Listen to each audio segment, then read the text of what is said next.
Welcome back to EGE2013 Statics. Jim Kearns again. Today we're going to talk about vectors. This should be a review. I hope it's a review. You guys should remember some of this, but we're going to do a review of this because, well, remember statics, we said that Newton's law, F equals ma. In statics, A equals 0, so that means that F equals m times 0, which means that F equals 0, and really we need to speak of the sum of the forces, and it's not just a scalar sum of forces because all the forces are in fact vectors, okay? And I'm going to use that little sort of arrow on the top to denote the fact that that is a vector, and actually acceleration would be a vector too because it has a direction, because that's the definition of our vector. Something that has a magnitude and a direction. And when just to make that absolutely clear, if I have some object here, I can apply a force in this direction, and I can apply a force in this direction, and I can apply a force in that direction, and it comes down to the vector sum of all those three forces being equal to 0 to get that particle to be in equilibrium. So we're going to be doing vector math and throughout this whole thing. So I want to give you a review focused towards the things that we're going to be doing and the kinds of notations we're going to be using in this class, just to make sure everybody is off to a good start, okay? So, as we kind of mentioned, forces have a magnitude and direction, but let's just start off talking about, and that's why we use it, but let's start talking about vectors in general. There's really three ways that we can specify a vector. And over here on the left, I have a vector drawn on a little graph. We can specify a vector by giving it its magnitude, which is a scalar quantity, which is essentially the length of the line. We draw it as the length, and an angle, theta, okay? And we can do this in 2 dimensions or 3 dimensions. And when we and that defines our vector. We can define the vector as a sum of a couple different vectors. If I break this vector down into, if I draw a vector here, we'll call this vector A, and I draw a vector there, we'll call that AX, and I draw another vector here up the y-axis, we'll call that, that's a bad arrowhead, isn't it? Call that AY. We can say that our vector A, and I guess I should put the little thingies on top to be consistent. Our vector A is equal to the vector AX plus the vector AY, right? Because if we took this vector here, AX, and we add vector AY, we can do it graphically by connecting them head to tail, or head to tail this way, either way, triangles, parallelograms, we end up with that vector A. Okay? I can find AX and AY if I'm given vector A in the magnitude and angle notation. Here, let's do this. I'm going to change color. So this is magnitude and angle. So if I'm given the magnitude and angle for A, okay, I can find AX, and I can, well, let's just do it this way. We'll just say that, yes, I can find AX and AY by taking the magnitude of A, multiplying it by the cosine of theta times a unit vector in the x direction, okay? These have to be vectors. So, because this magnitude is scalar, the cosine of theta is scalar, I need to give it direction. So if I create a vector here, we'll call it I, and we'll always call these I, in the x direction, a unit vector, length equals 1, times I, okay, plus m sine theta times our unit vector in the y direction, which we'll call j. Okay, that's a way to find the ax and ay, or that's, we can go back and forth. If we're given ax and ay, I can go the other way. I can find theta by the inverse tangent of the y component, ay over ax, and we only need the magnitudes of those. We don't need the direction, because the inverse tangent just takes scalar arguments. And we can find the magnitude simply through Pythagorean's theorem equals the square root of the magnitude of ax squared plus ay squared, right? That's pretty straightforward. You guys should just be able to do this without having to even think of it. One thing I need to caution you about, two things at least. Maybe there'll be three by the time I'm done. Inverse tangent. If I just have my axes here, I'm going to draw it past 0, and I have we'll call this A and we'll call this B, and I have this point here at AB, right? I can get the angle theta there just by theta equals tangent inverse of B over A, okay? But the problem here is if I have a point at minus B and minus A down here, right? Theta equals tangent minus 1 of minus B over minus A. I get the same answer, right? Because I take minus, let's say, B is 2 and A is 2, then B over A is 1, and if minus B over minus A is still plus 1, right?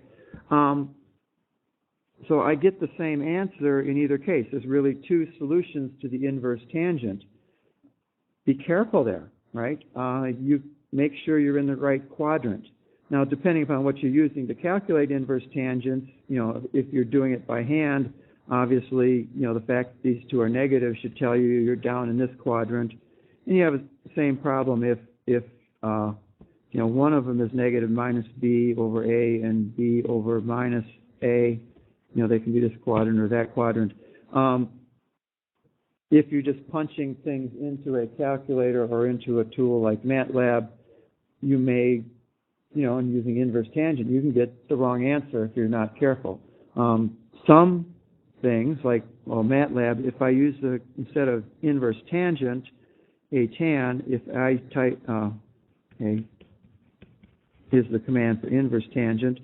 If I give it the command a tan 2, and instead of giving it B over A as an argument, I give a tan 2 actually takes two arguments. It takes I might have these in the wrong order. Type the help to be sure. B A as two arguments, and it will look at the signs of those and give you your angle, either this angle, which we'll call 45, or the angle down here, which is theta plus 180 degrees. It will put your answer in the right quadrant. Your calculator may or may not do that for you. Look into it. Another thing I have seen students do over and over, even on exams, this is not a good thing to do. I don't like to, but I have to take points off when you do this, is we'll give you a problem like this, and you'll punch it in, and you'll get an answer for theta in radians. And then you'll solve the problem like you'd actually gotten the answer in degrees, and you got a mess, right? You'd want to be either degrees or radians, and you need to know what you are. So make sure you know what mode your calculator is in before you do, any of these trig functions on it. In MATLAB, like the a tan 2, as I have written there, will give you an answer in radians. If you want degrees, you would do a tan 2, see if I can squeeze this in here, a tan 2d, and gives you the answer in degrees, or sine gives you an answer in radians, sine d gives you the answer in degrees, okay? So be aware of that, whether you're using MATLAB, calculators, whatever you're using, make sure you know whether you're in degree or radian mode, okay? Not much, that's nothing to do with statics particularly, but just a reminder, I don't, want you guys to screw up. Okay, third way. Second way. Well, whatever. I'm losing count of how many ways we specified this. We can specify a vector using a slope method or slope notation, where we say this is a slope of, I don't know what it is, so I'll just call it B and A, okay? And from B and A, I can calculate the hypotenuse of that triangle C using the Pythagorean theorem, square root of A squared plus B squared, okay? And I can calculate that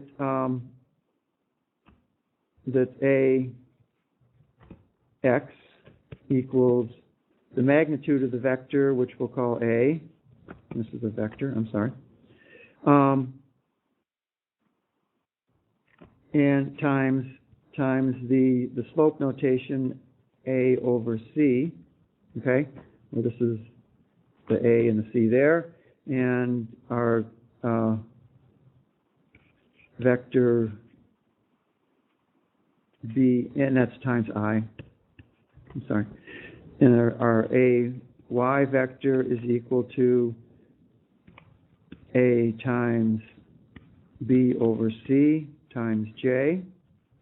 Now, if all I wanted was the magnitude and not the vector, the magnitude of AX and AY, I'd leave those I's and J's off, okay? So that's another way we're going to see vectors and linkages and forces presented throughout this class.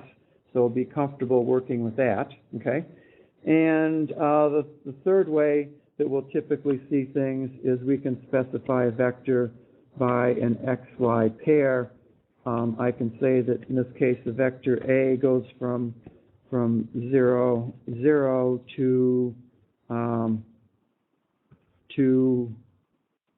looks like a 3, but I've written all over it, okay? So I can specify it as an XY pair, and then we can again calculate, well,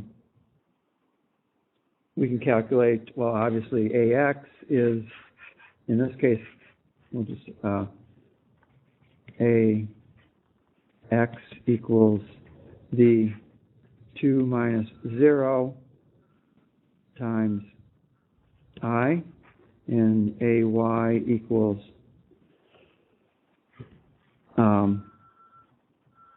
3 minus 0 J, okay?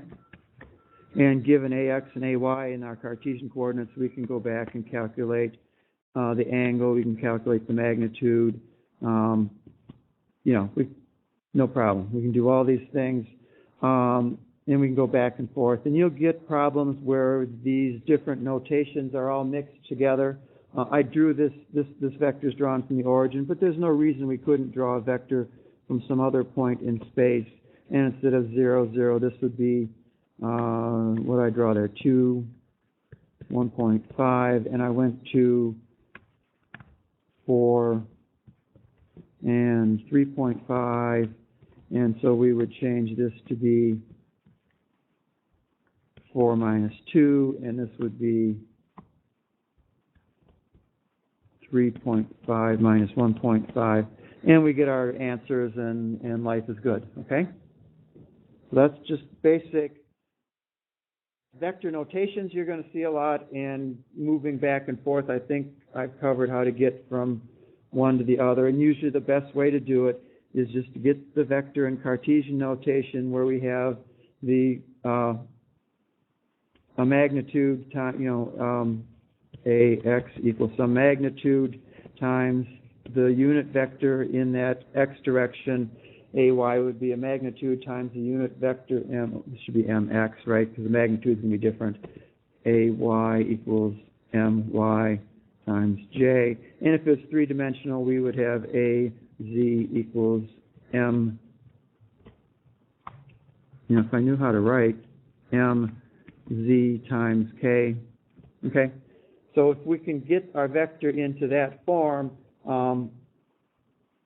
along our axes, then we can get back and forth to the other forms and add and subtract and do everything we need to do. Let's do an example, okay? Because that's what I promised, right? We would be doing examples. So here I have two vectors. I'm going to add them together. And you can see that they're specified in different manners, okay? So at first I want to put my AX into our Cartesian format, so I can say that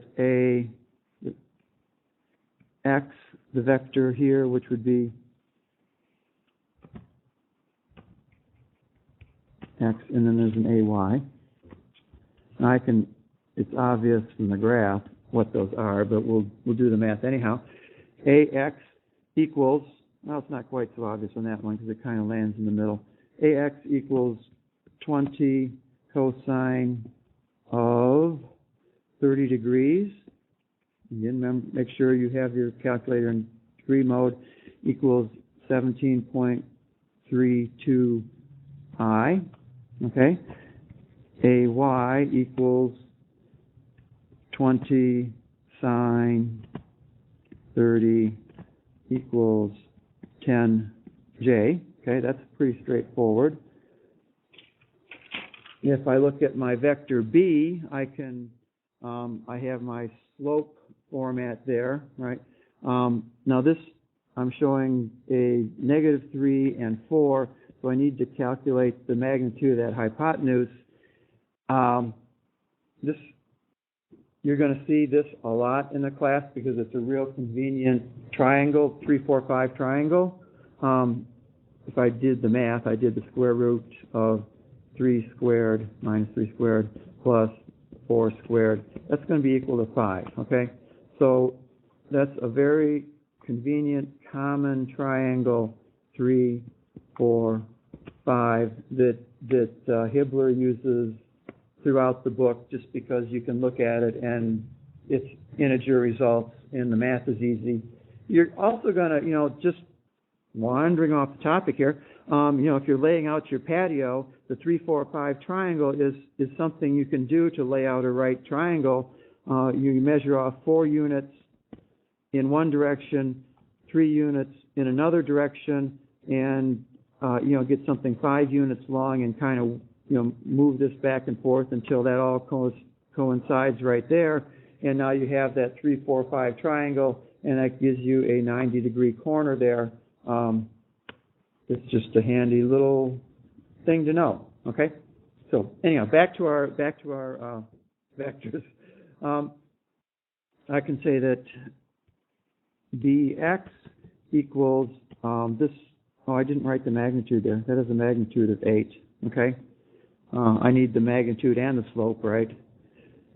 Now, magnitude of h times 4 over 5 to get our slope there, correction, times I equals 6.4 I. And in the y direction, by equals magnitude 8 times our y component minus 3 divided by the hypotenuse, which is h. So essentially we're just doing similar triangles. We're scaling it by the change in y. That's not an 8 there, it's a 5, right? So if we go down minus 3 units along a hypotenuse of 5, and essentially I know the hypotenuse of the main vector, and now I can scale it to get the total by and bx. So by vector equals minus 4.8j. Okay? Now to add these up, if I want my resultant vector, if I did this graphically, I'm going to something like this, right? And I'm going to get a resultant vector that runs like that, okay? And that's just an eyeball. Don't take that to the bank. But I can add these up. I can say that R, the resultant vector, equals the vector A plus the vector B, and that's equal to AX plus AY, substituting, plus BX plus BY, right? And that is equal to, in this case, AX is 17.32. I'm going to do this in a slightly different order. I'm going to do BX is 6.4I, so 17.32 plus 6.4I plus, and I'm going to group my Y terms together. AY is right here, that's 10 plus BY is minus 4.8, so that's a minus. J, that's a vector, okay? And I end up with my R equals, what does it equal? 23.72I plus 5.2J. And if I look at where I drew this point here, okay, that's somewhere around 5 as accurately as I drew it. And this is somewhere between 20 and 25. Looks like I didn't quite go far enough. But we've, our numbers here kind of agree with our crude drawings, so we're willing to believe them. Okay? I can calculate now the magnitude of R and the in the angle. So magnitude of R is quite simply, again, we know Rx and Ry, right? So the magnitude is equal to the square root of the magnitude of Rx, which we said is 23.72 squared, plus the magnitude of Ry, which is 5.2 squared, and that comes down to 24.26. And our theta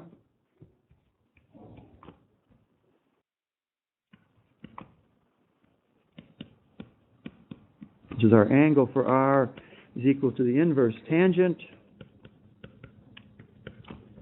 of 23.72. No, that's not right. That's not right. It's, we need the Y first. We need 5.2 over 12.36. And let me calculate that, because I think I have the wrong number in my notes. So let's pop up MATLAB real quick.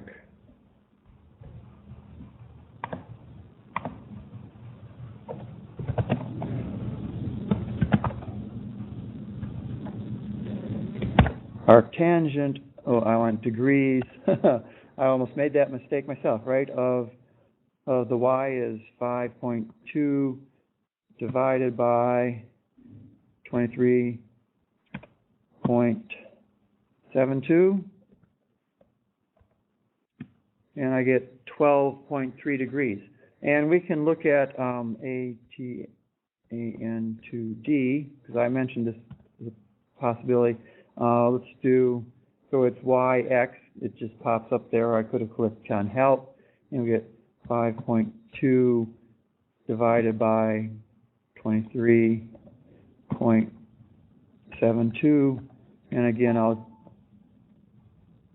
not divided, comma, so it takes two separate arguments, okay? So if that gives me that, and if they both are negative, you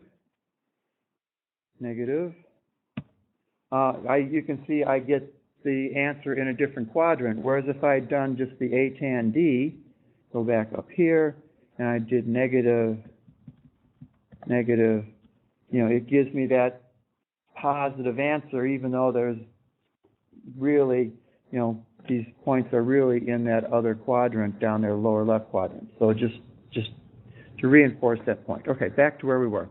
So what my angle is 12.36.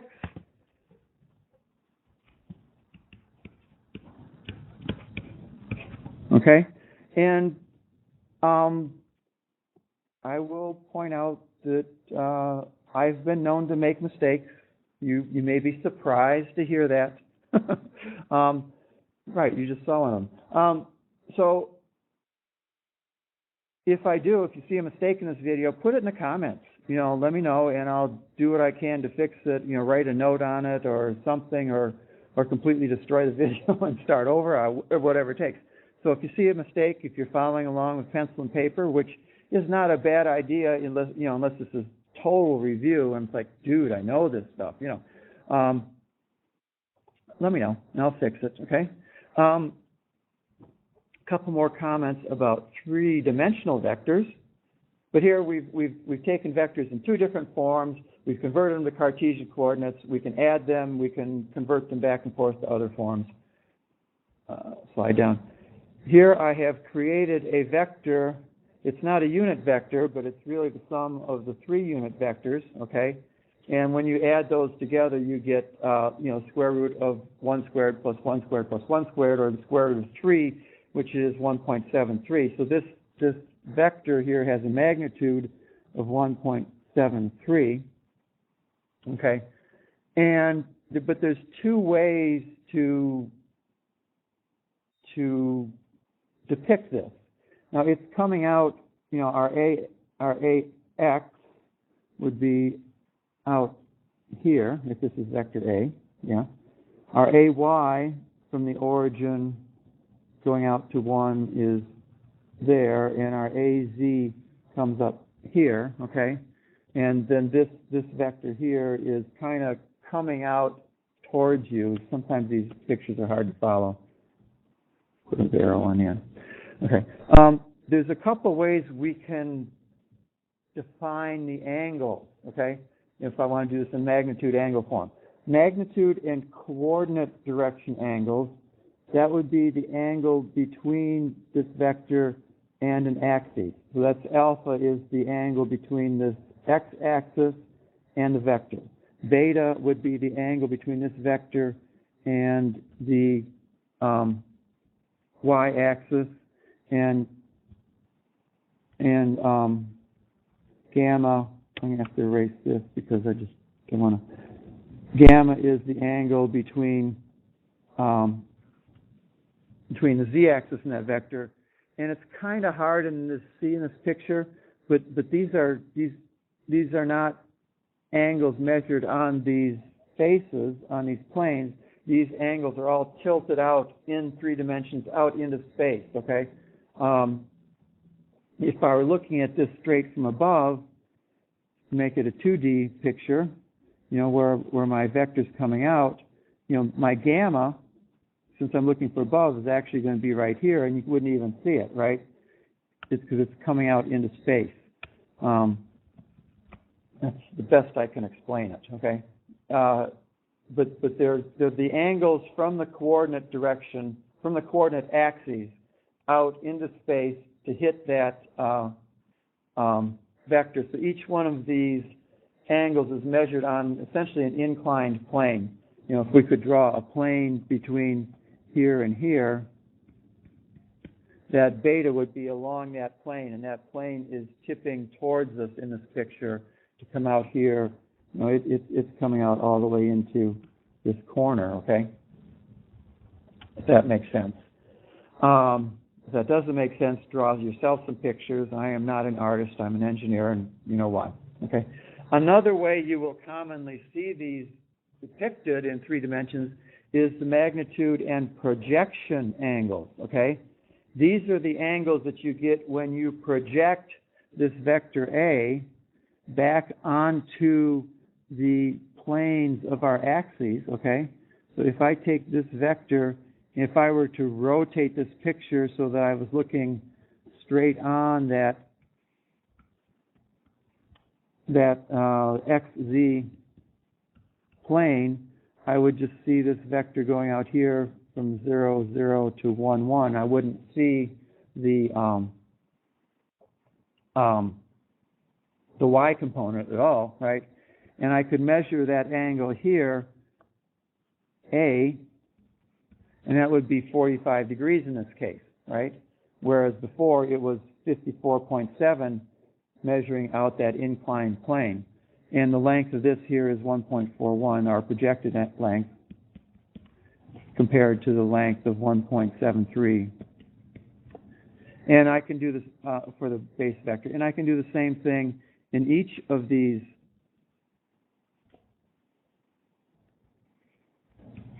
Now, it's probably the wrong place to draw that B because it looks like it was just a continuation of A.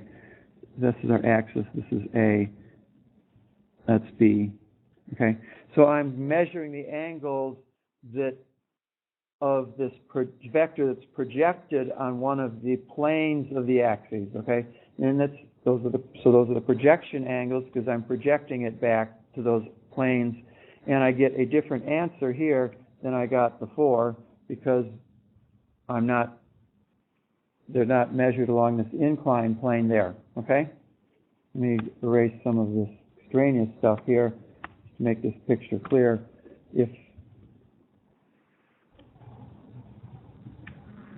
So there's completing the top of our box, right? If I complete the box, that point is out there at 1, 1, 1, and I've got this plane that's inclined, I don't know if that helps, this plane that's inclined from this axis out to our vector, kind of running diagonally through the box, okay?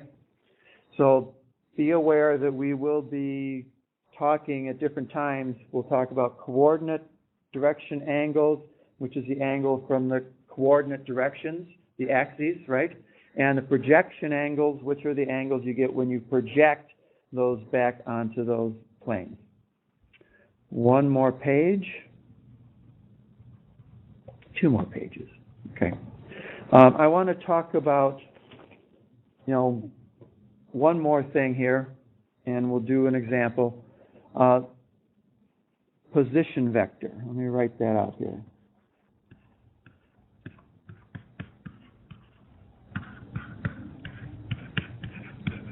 Okay, let's talk about position vectors. Position vector is a vector that, a fixed vector that locates a point in space relative to some other point. So if I have 2 points, I have A, which is at 0, 2, 2, right there. And I have B, which is at 6, 1, 3, out here, okay? I can create a position vector that goes from A to B, okay, and locates B relative to A. Again, these 3D pictures are really hard to see. This view over here is a view from, essentially from above. If you look, this is the XY plane on the bottom, and Z is barely there. So you can kind of see that it comes out from this plane, comes out and closer to this axis, okay?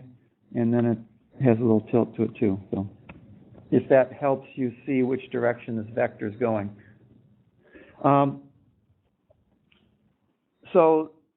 This vector, remember, a vector has 2 properties. It has a magnitude or distance, and it has an angle. So now I know the distance and direction from A to B.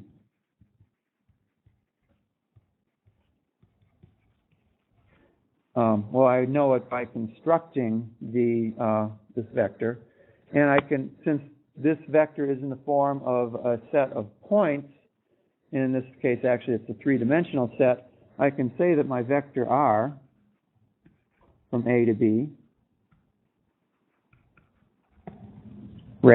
vector RAB, R,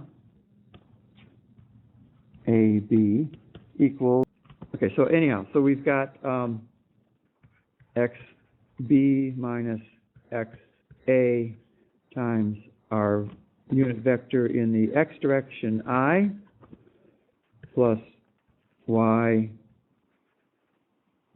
minus YA times the unit vector in the direction J, and you know XA is our X term, the X coordinate, and A and B are those two, right? So this is, so XA is the x-axis value for point A, which is 0. XB would be the x-axis point of B, X value, which is C. So this is XA, and this is XB, okay. Plus ZB minus ZA times J. And this gives me a vector in the Cartesian notation with the X, Y, and Z unit vectors in X, Y, Z directions. Now I can calculate magnitudes and things like that. So let's do that. Here's the same points, just a fresh drawing. This is A, this is B, and my A was equal to 0, 2, 2, and B was equal to 6, 1, 3. Okay? So that means my RAB is equal to 6 minus 0I plus 1 minus 2J plus 3 minus 2K, okay, which is equal to 6I minus 1J plus K. Be consistent, lowercase. Okay, so I can find the magnitude of that, and so the magnitude of R AB equals the square root of 6 squared plus a negative 1 squared. Don't really need the negative there, right? Plus 1 squared.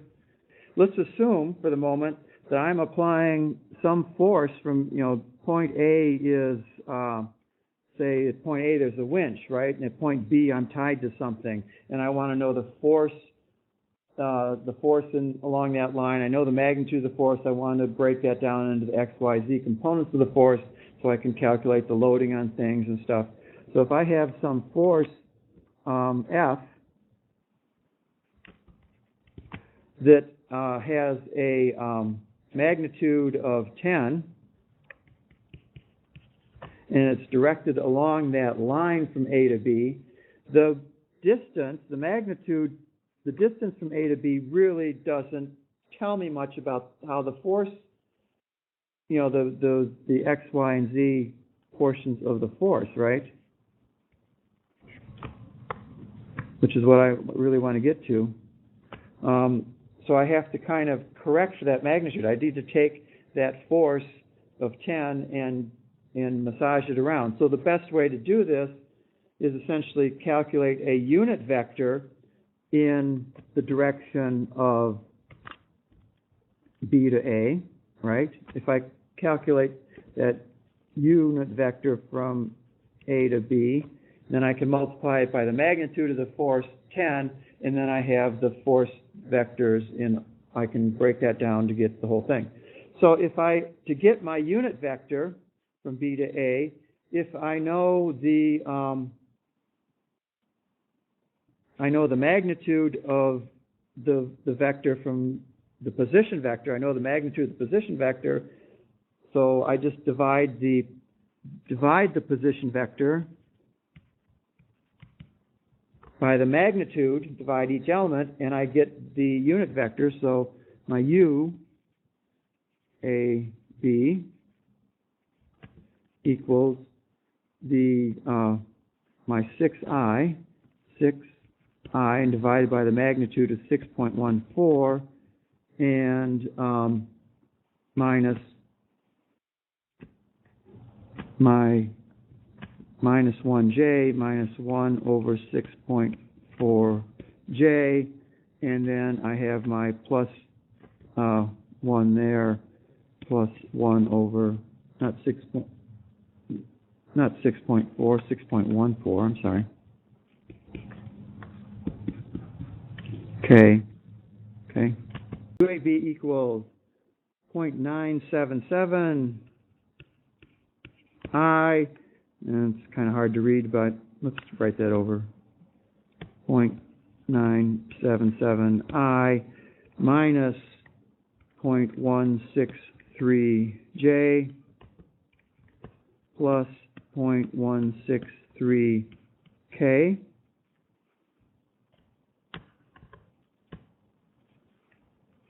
Okay, so now I have a unit vector that gives me the direction, right, and has a magnitude of 1.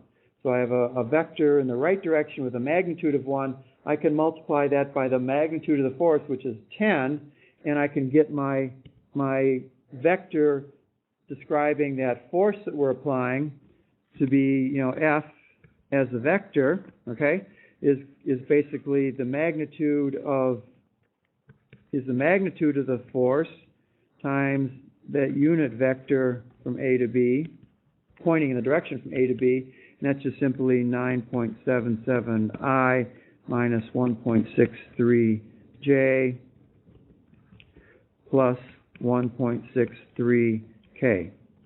Okay, so now I found a vector expression for my force when starting with the magnitude of the force and a direction just simply described by 2 points in space, our position vector, okay? So I've gone from a position vector and magnitude to our actual vector of the force. And that's as far as I wanted to go in this one. If you've hung through this, thank you. If you fell asleep, I'm not surprised. But that's it. Thanks. Bye.